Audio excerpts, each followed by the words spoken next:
წმინდა ნიკოლოზის ეკლესია, ბაშმაკოვოს სოფელი, კალუგის ოლქი, რუსეთი. მე ტრაპეზში ვდგავა. აი აქ არის გუმბათი, აქ კი სამრეკლო. ჩანს, რომ ეს ნახევარწრიული კედლები, ისინი თითქოს არ წერდება ამ კედელთან.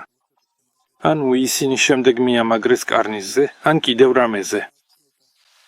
აი ამ მხარესაც სუსტად ასია, ნახეთ. უბრალოდ აქ მიამაგრეს, სადღაც ამოჭრეს. ანუ საერთოდ არაფრით არ არის დაკავშირებული. გარედანაც ძალიან კარგად ჩანს, რომ ტაძრის შენობა სვეტებით და ტრაპეზი ერთმანეთთან საერთოდ არ არის გადაბმული.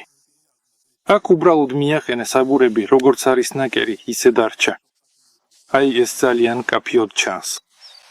აქ კიდევ ძალიან კარგად ჩანს, რომ ტრაპეზი მოგვიანებით არის მიშენებული. ანუ ჩვენ გვაქვს საკმაოდ დიდი ფანჯრები ბარაბანზე, მაგრამ ტრაპეზის მხრიდან ჩანს პატარა ფანჯარა და ჩანს, რომ სახურავი გარედან შელესილია. შიგნით კი არა, იქ მანსარდა იყო. მაგრამ თუ აგურებს დავაკვირდებით, დავინახავთ, რომ აქაც იყო ასეთი დიდი ფანჯარა. აი უბრალოდ ამოავსეს, კარგად ჩანს, აი მისი ნაშთები, აი ის სხვაებთან ერთ დონეზეა. აი, აქ იყო. მოიღეს და ამოავსეს და ტრაპეზის სახურავი გააკეთეს. ანუ ადრე ტრაპეზი უბრალოდ არ არსებობდა. მაგრამ მაშინას უზარმაზარი ჰიობი ტაძრიდან, რომელიც ზარებისკენ გადის, რა იყო? ისე გამოდიოდა პირდაპირ ქუჩაში.